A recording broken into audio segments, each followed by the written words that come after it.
All right, so we're good to go. Got the 101, influencer 101. But obviously here, Jamar Chase, easy pick, easy game.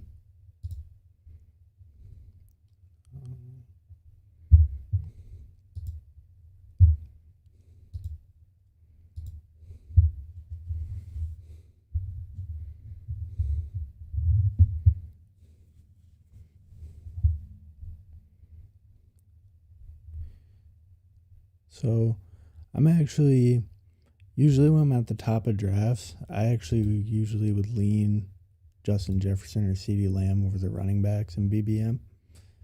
Um, I think those three guys, Jamar Chase, Jefferson, Lamb, they just give you such a high scoring ceiling at wide receiver. Um, Saquon Barkley's actually a guy I'm fading a little bit this year.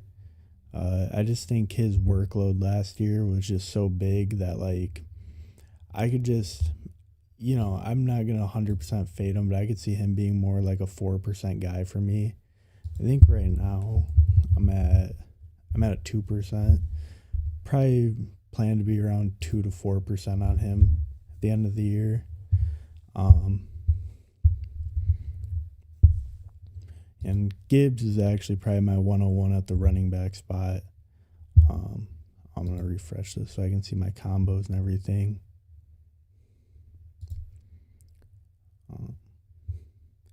So I got 54% Joe Burrow with my Jamar Chase shares. Um, that's not too bad. I usually will push Burrow when I have Chase. So it kind of depends. Like if I get the double stack at the turn, usually I won't try to push it. But if I just have Chase, I'll usually try to push it, see what happens. Not too much luck with that, obviously, but we'll see how it goes. So far Christian McCaffrey at the 8. I've been seeing him move up quite a bit.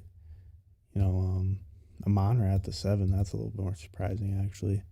But Christian McCaffrey, he definitely seems like he's getting some steam lately. I could definitely see him moving up to where he's consistently going like 7, 8, where that's kind of his normal spot after this. Pretty normal other than that. Maybe a little bit late for Puka, but nothing too crazy. I mean, early on, obviously. But yeah, kind of my plan at the turn coming up. I like to, I'd probably be hopeful to get either Trey McBride, T. Higgins. I mean, obviously, if either of these two guys fall to me, I'm taking them. Jonathan Taylor, Lad McConkey. Bucky, I'm okay with taking Bucky. I'm not huge on Bucky, but he's a perfectly fine pick. I don't love the click, but I don't hate the click. I'll probably, just have an average amount of them. T. Higgins, I actually really like. Trey McBride, I'm a big fan of. I'm a little bit overweight on him already. But yeah, I haven't really been taking too many of these running backs, and I think I want to get those percents a little higher, especially A-Chain and Taylor. I would like to have probably closer to like 10% of those guys. I really think Taylor could have a big bounce back year. With he dealt with a lot of injuries last year, and then obviously the inefficiency with the passing game. I think he could really bounce back.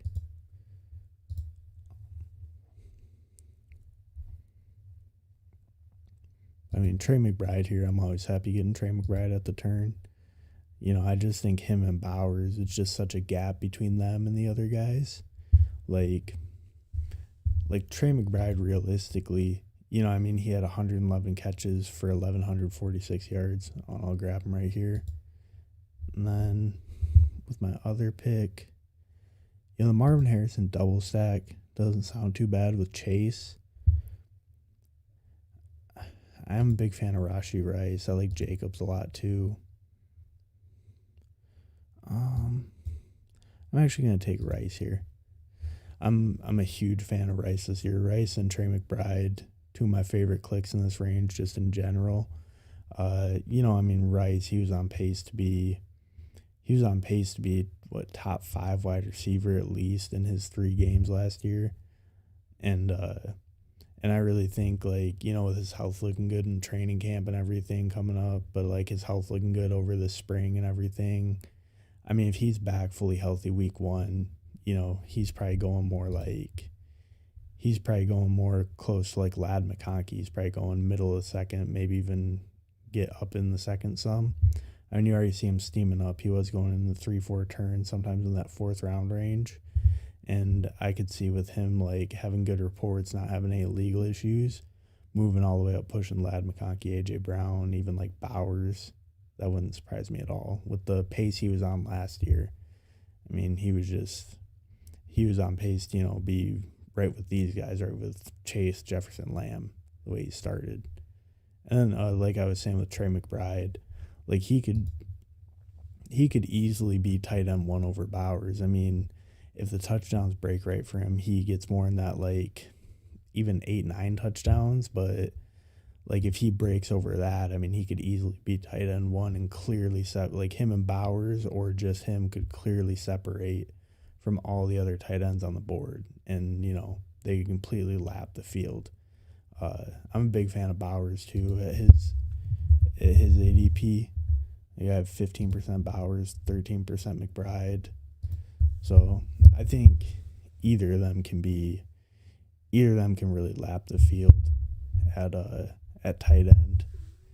And I think, McBride, it's just Arizona didn't bring in any target competition. And also, like, they didn't bring in any target competition. He had 2 touchdowns last year. It seems like it's a pretty, easy thought to have him going for a similar amount of targets, and then if that touchdown luck breaks a little bit better in his favor, I mean, he could really put up like a legendary season at tight end. Him and Bowers, they just gap the rest of them. I think Kittle could be close, but Kittle, the age and the past injuries is a little more concerning. I also think, like, San Francisco's offense as a whole, they have a lot more mouths to feed, where, like, Bowers, he's only competing with Jacoby Myers and a rookie, and Jacoby Myers gets a good amount of targets, but Bowers clearly the alpha.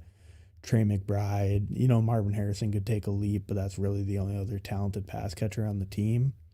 Where, like, George Kittle, if you see Ricky Pearsall step up, if you see Juwan Jennings continue to improve, Brandon Ayuk comes back and is good off the injury, it's like there's a lot of people that could take away some of that work. I mean, CMC, first round pick in this draft, like, if he's back fully healthy, they might throw a lot more passes to him. The running backs last year weren't catching too many passes.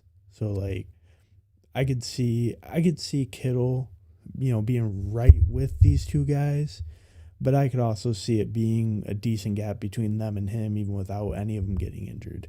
I don't think that's too crazy of a thought that Trey McBride and Bowers could even separate from him in a fully healthy season, just given how many different weapons San Fran has. So I'm almost up on the clock here.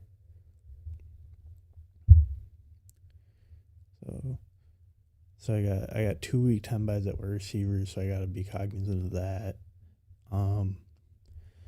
Like I said earlier, like, I don't know, I'm not really super interested in taking Burrow right now at this turn. I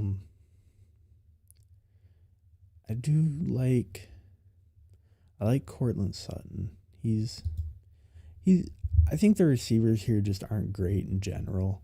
Like, I'm okay with them, but, he correlates with Rashee Rice week 17, so I don't mind that click. And then I'd probably be between Mixon, Flowers, J-Mo. I do like Pickens too. It just feels like a little bit of a reach.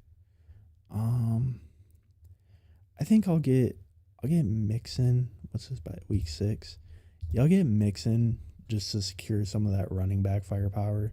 You see Harvey there going in the 4th round.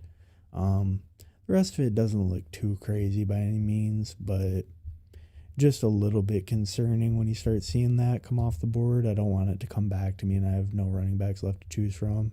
And I already have good wide receiver firepower. I have the 101 Jamar Chase, Rashee Rice, who I value very highly, very consistent player. Cortland Sutton, I'm I think he's at a fair value. He's clearly the target dominant player on Denver. Let me go back to the board.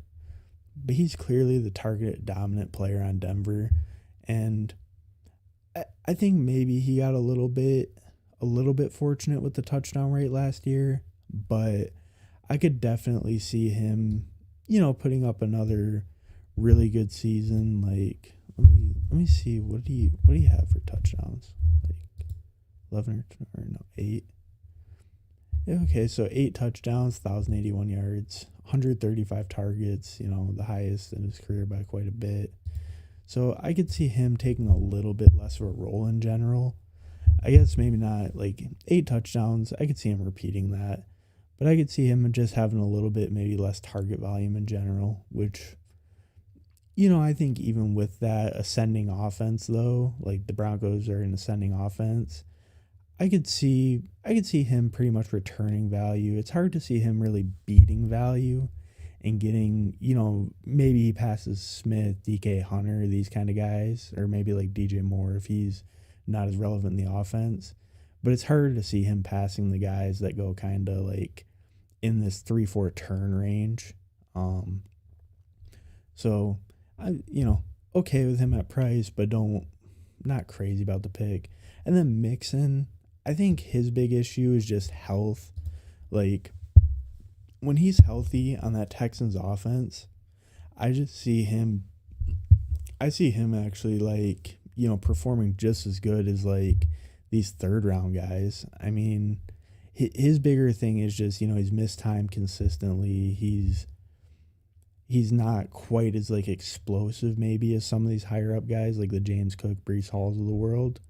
But it should be an improved offense, and he, should have a good touchdown opportunity. They were using him at the goal line a ton last year. He had a ton of touchdowns, like, and he missed a couple games. He still finished the year with 12 touchdowns, and when he's playing, he's clearly their workhorse. They're not taking him off the field for someone else. And maybe Woody Marks, who they drafted, is a slight concern, but I don't really see Mixon, taking a big step down in work, and I'm kind of hoping that the offense improves as a whole. So I think he's a decent bet around there. I probably wouldn't take him much higher. Like, I prefer Hampton to him. Obviously, I would take Mixon over Harvey. That was a little bit of a reach on Harvey, but I mean, I don't hate it. It's okay. It's like a fair range. It's just, a little bit early for Harvey, but not too terrible. Like I would debate Mixon with James Cook, like, with James Cook's snap percentages and everything and his like touchdown rate last year. I could definitely see James Cook kind of underperforming slightly, and he has a little bit of the risk for like holdout stuff like that. Something about to be up in just a few picks here. Kind of take a look. So they got Burrow at 68.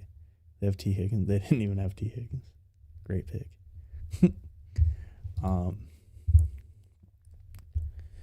So I'm kind of looking at running back here mostly and receiver. I probably want one of each here.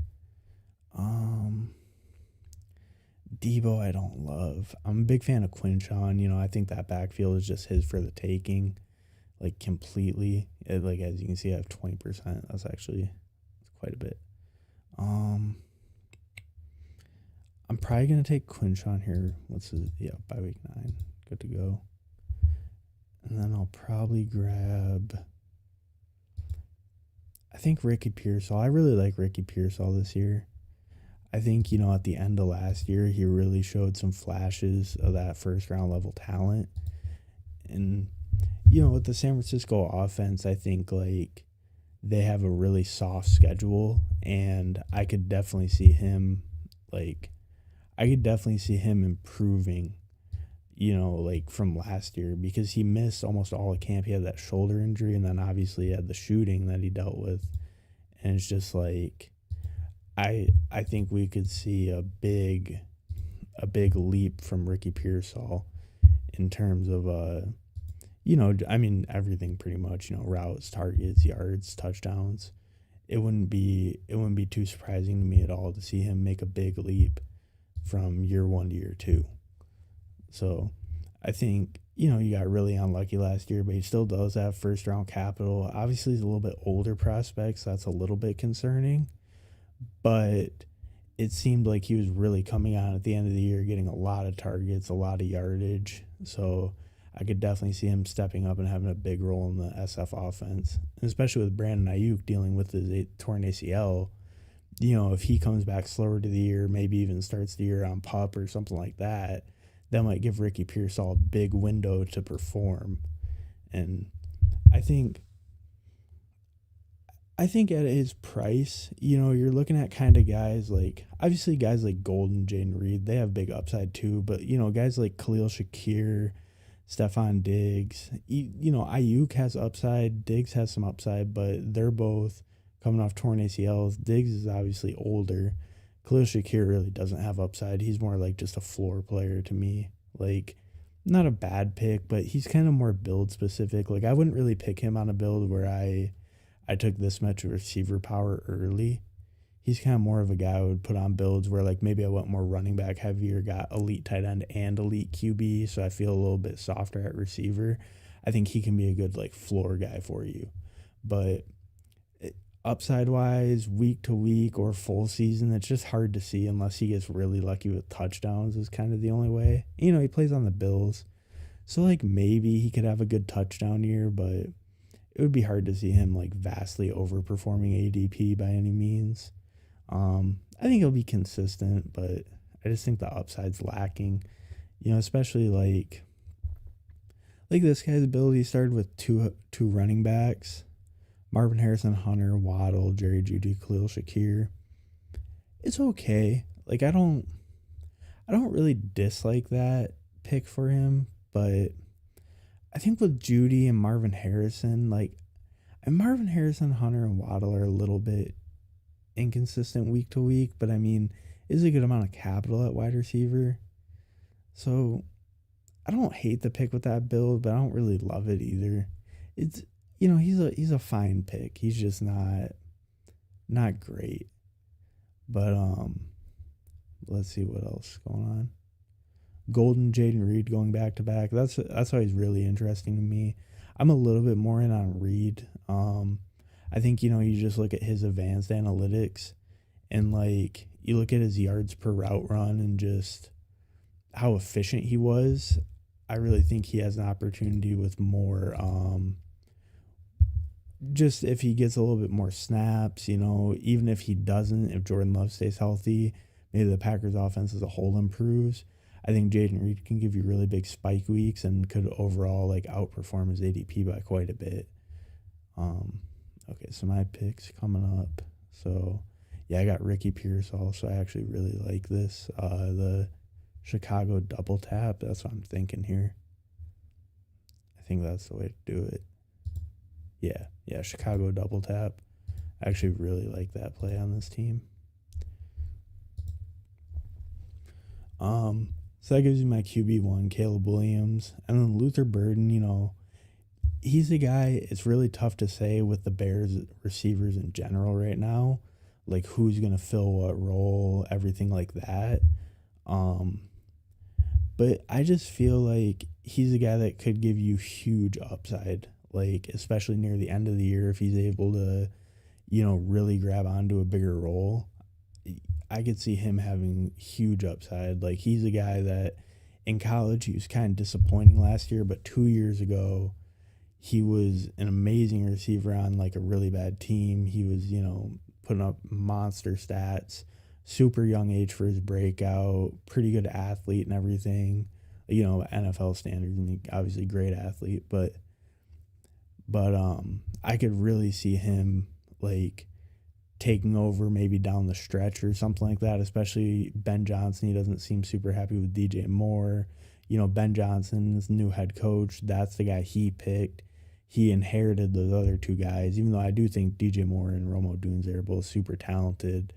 Like, if that's the guy Ben Johnson specifically wanted, he's been a great guy at scheming people open and using his scheme to create mismatches and get guys yardage, get guys plays. I mean, look what he did with Jamison Williams. Like, he's a guy who's able to help his players score. So I could really see him.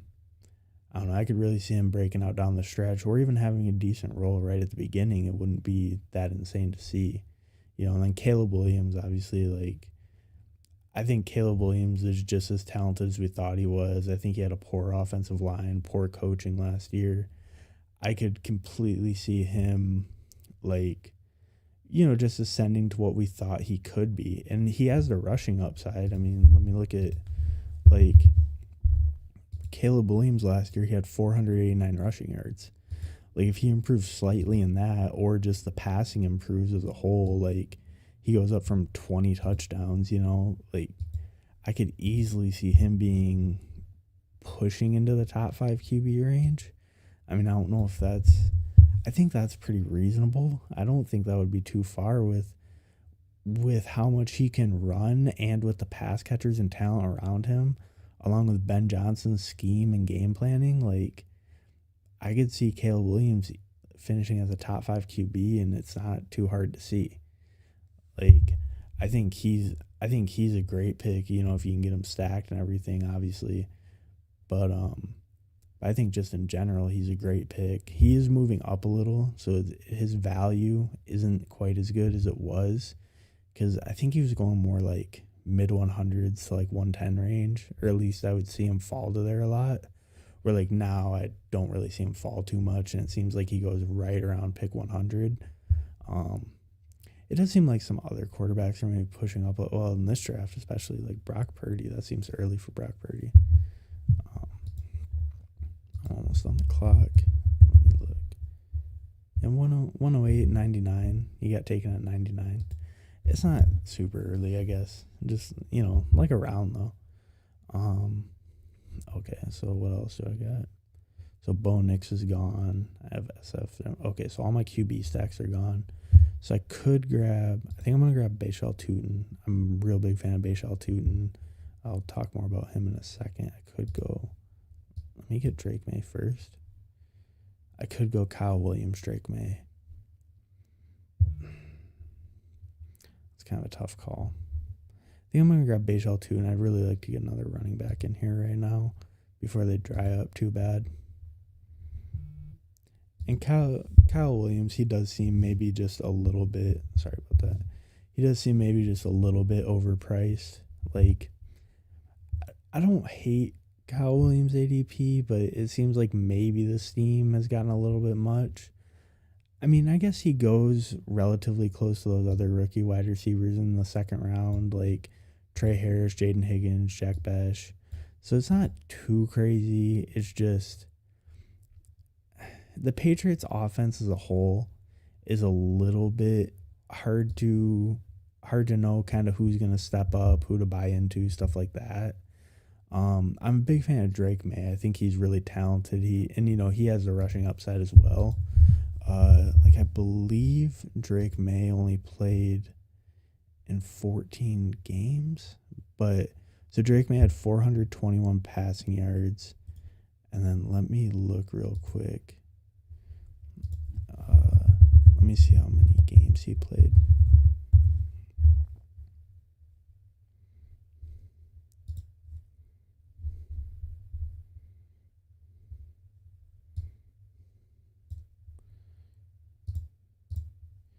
Yeah, so Drake May played in 13 games, started 12, and in those games he still had 421 rushing yards.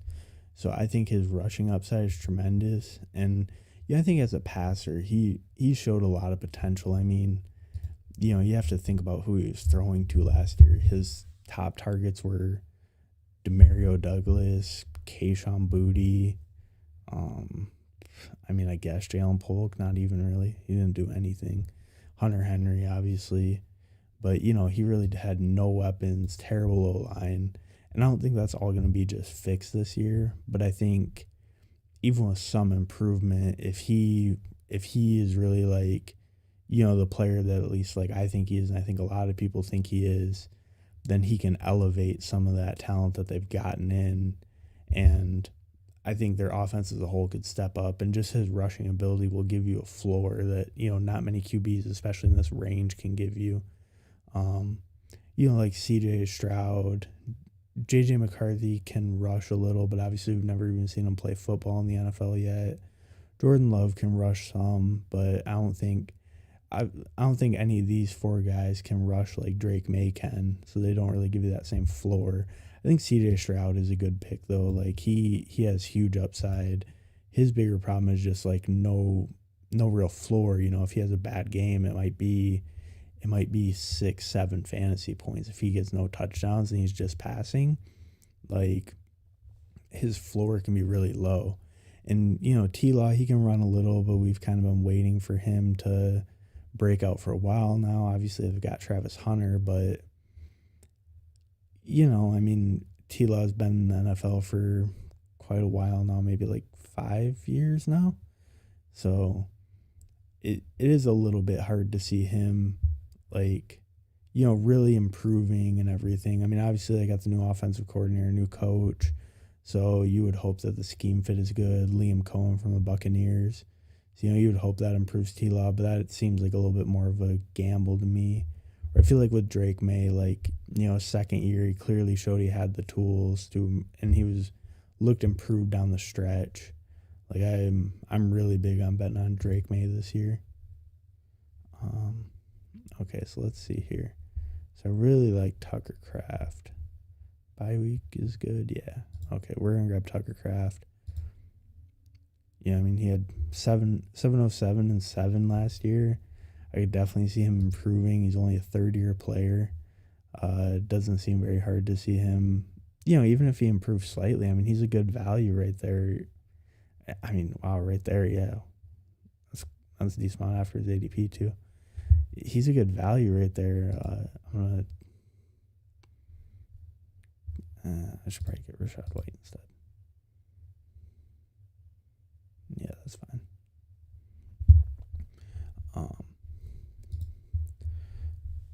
Okay, so Tucker Kraft, I mean, I feel like he should go before probably all these guys, except for I think maybe the debates like Njoku.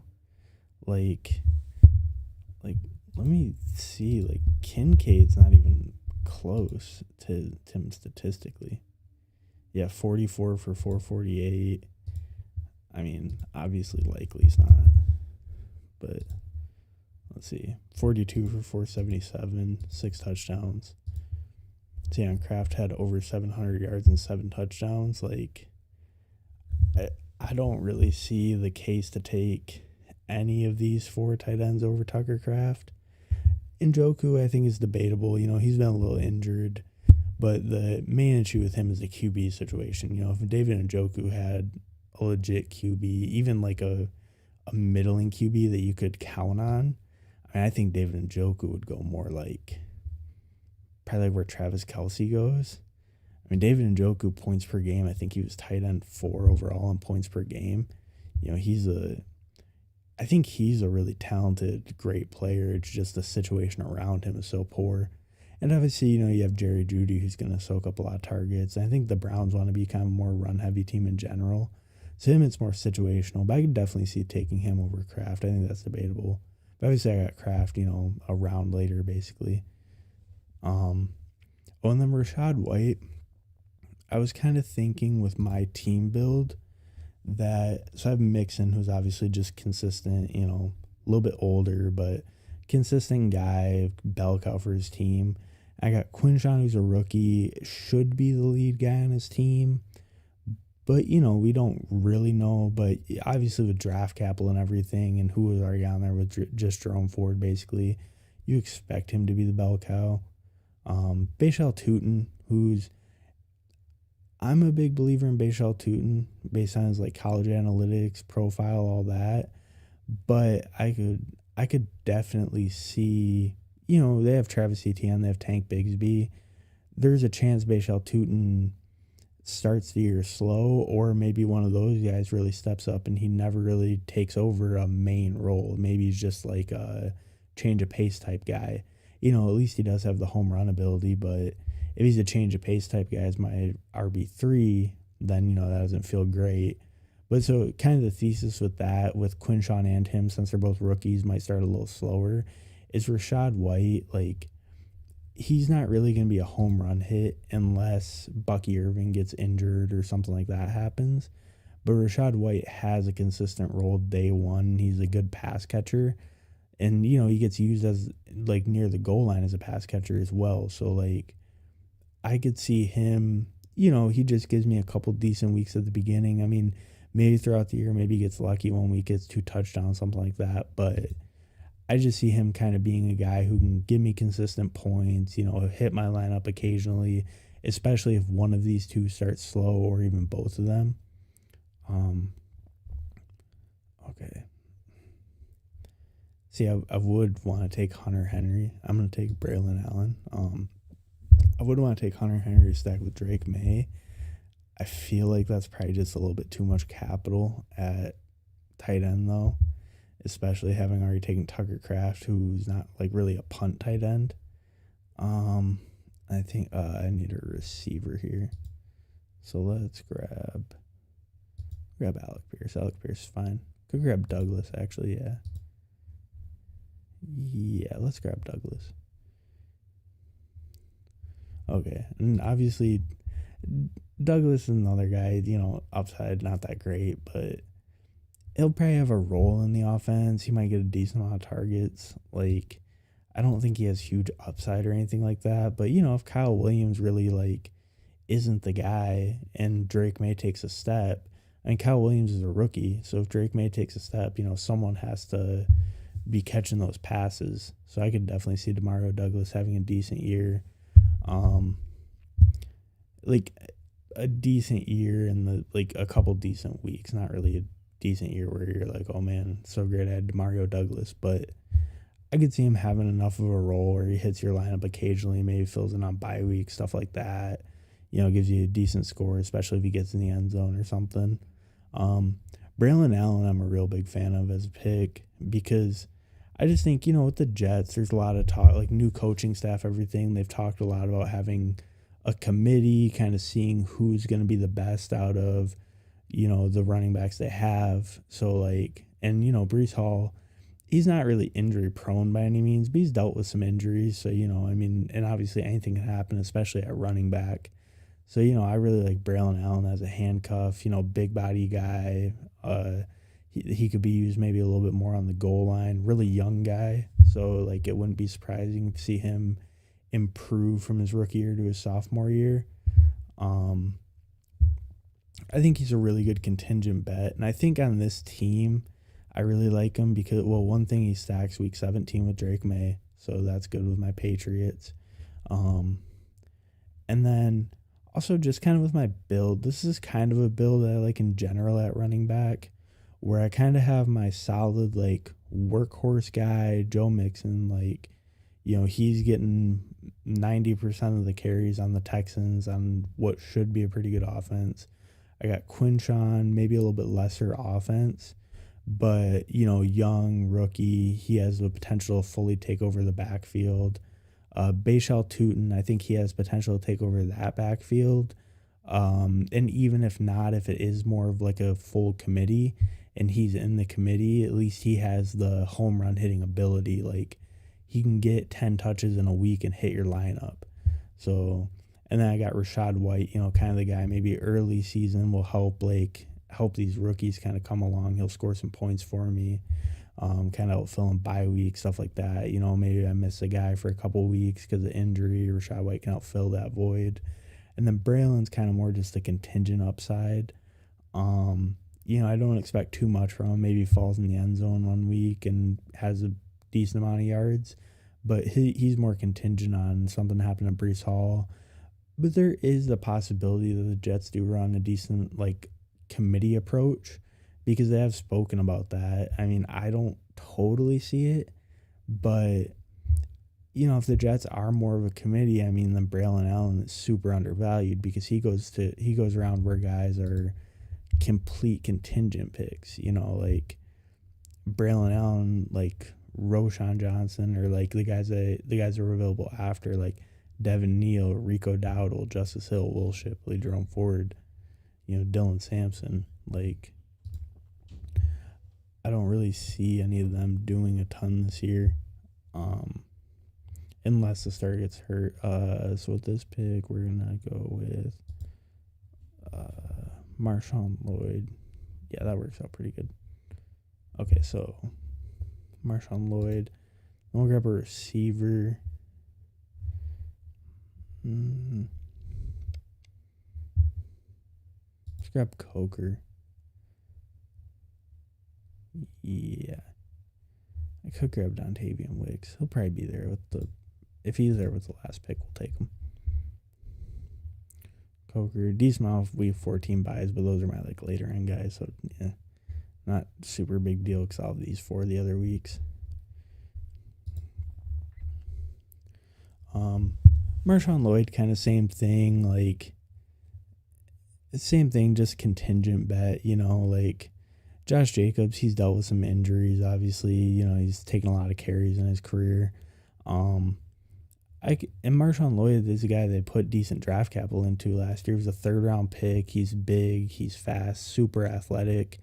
Like, he got really unlucky with injuries last year. I think he had an ankle injury in the summer that held him out a lot, and then that held him out at the beginning of the season. And then he went down with appendicitis in the second half, and that ended his rookie season, so he barely played at all. And, he's a guy with a good physical profile. The Packers didn't add anyone in the draft. He got good draft capital last year. He's a 3rd-round pick. So, I think he's a solid handcuff to Josh Jacobs.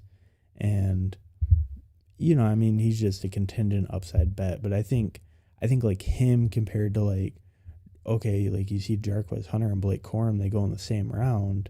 One of those guys is, more likely the 3rd stringer, unless if Kyron goes down, it's full committee. But either way, you don't know who the main guy that you're getting is between Blake Corum and Jarquez Hunter. And, DJ Giddens, even same thing. He's a rookie. Like, obviously he's expected to be the backup of Jonathan Taylor, but his draft capital really wasn't anything impressive. Like, I believe he was a 5th-round pick. I'm going to look that up quick.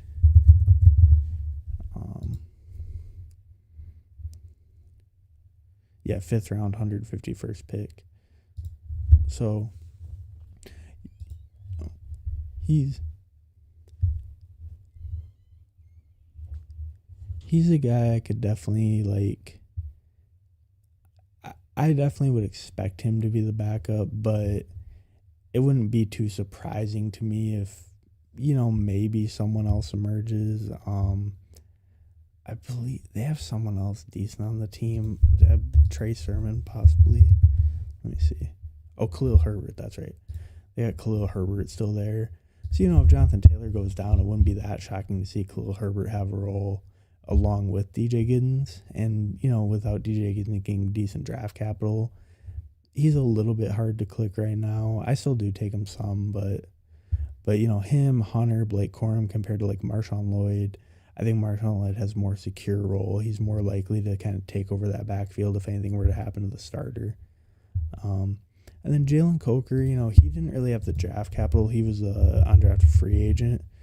But I think near the end of the year last year, he really started to come on.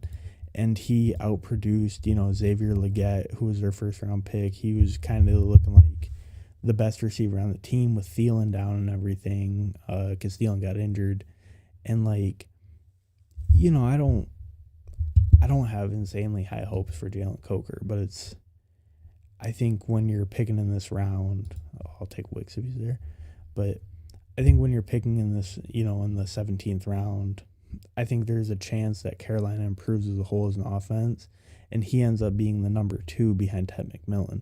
I don't think that's, too crazy to think that he overtakes Xavier Legette in the rotation.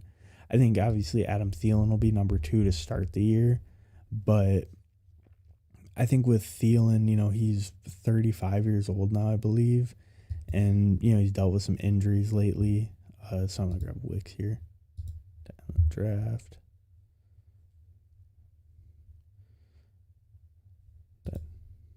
Okay, yeah, I think I got him.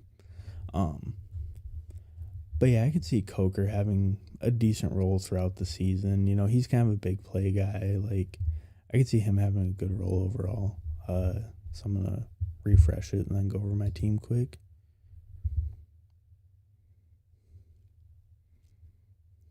Best Ball Mania. All right, so I got a 2-6-8-2, a QBF, Caleb Williams, Drake May. I'm okay with that QB room, but I think I could have a little bit more capital there. Maybe it would have been nice to grab a later guy. The only issue is like none of my receivers really stacked up with later guys. Purdy went pretty early in this one, so I didn't really get a chance to do much of a second stack there. I maybe could have grabbed like a Bryce Young. Let's see where he went real quick. Bryce Young 157. So I had to grab more. I grabbed Rashad White. That maybe would have been in play, but I'm okay with this as a QB room with Caleb Williams, Drake May. I think that's perfectly fine. I think it's a perfectly fine QB room. It's maybe a little bit lighter than I would like, but I'm happy with it overall. At running back, I got Joe Mixon, Quinshon Judkins, Bashal Tutin, Rashad White, Braylon Allen, Marshawn Lloyd. I feel pretty good with that running back room overall. I think I said it earlier, but I have my like workhorse, Joe Mixon. I have Quinshon, a guy who's kind of expected to take over, younger guy, rookie. So maybe even later in the year, he's even a little bit better. Bashal Tutin is probably my biggest like risk, but I think his upside is huge there if he takes over in a Liam Cohen backfield. If he takes over in Jacksonville and like with his analytics, like his forced missed tackle rate and his speed and athleticism, like I think he could be a massive hit in his range. Rashad White, kind of like I explained earlier, maybe helps a little in the early season or bye weeks. He kind of just consistent guy who'll get some carries. He's not taking over because Bucky Irving's the main guy, but Rashad White has a big pass catching role. Is still used at the goal line some. So I think he's kind of good as like kind of a gap filler, so to speak. Braylon Allen, Marshawn Lloyd. Braylon Allen has a little bit of upside as like a rotational guy. I think more than Marshawn Lloyd, but both of them are obviously more contingent upside bets. And then at receiver, I have Jamar Chase, Rashee Rice, Cortland Sutton, Ricky Pearsall, Luther Burden, Demario Douglas, Jalen Coker, Dontavion Wicks. I think overall this receiver room, I'm pretty happy with it. Jamar Chase, 101, just what more is there to say about Jamar Chase? Rashee Rice, I really think he could have a great bounce back year, coming off that injury. He's been looking good in spring, maybe we'll see a little bit more in summer, but if he gets good news in summer, he's probably moving up even more. Cortland Sutton, kind of like I said earlier, I'm fine with Cortland Sutton. I think he's a consistent guy. He's going to get a good amount of targets. Maybe it goes down a little bit this year, but he's still going to be the number one guy, ascending offense, consistent. Ricky Pearsall.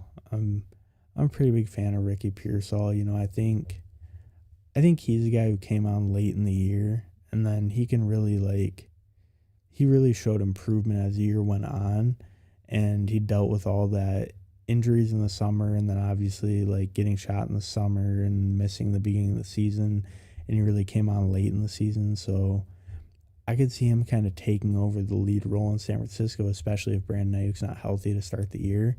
And even if Brandon Ayuk is, San Francisco is a good passing offense, a good offense in general. They have a really easy schedule. I could see him having a really good year this year. Luther Burden, the guy that Ben Johnson picked, the only receiver on the team that Ben Johnson actually picked.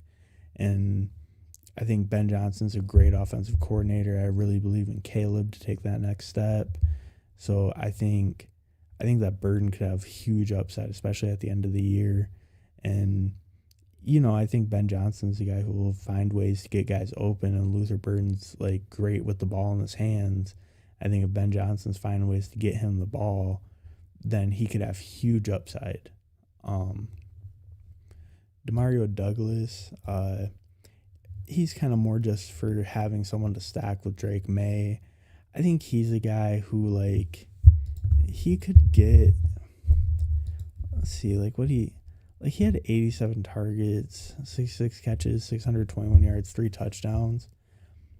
I think he's just kind of like, he's a guy to stack with the QB. Like maybe if he gets a touchdown, decent amount of yards game, something like that. I think he's also a guy, maybe fills in on bye weeks or something, gets you a decent week. And, I just think he'll be a guy out on the field running routes and hopefully an improved offense. So that'll be pretty good. Like, I think he's fine where he goes. Obviously, grabbing a little bit early, but, it's kind of more for the stack. Jalen Coker, kind of like I was saying, just a young player, even though he doesn't really have the draft capital, like he was looking really good down the stretch. I could see that continuing. Dontavion Wicks, he was a guy who kind of disappointed last year, but I could see him having, he has huge upside. He led the Packers in targets last year.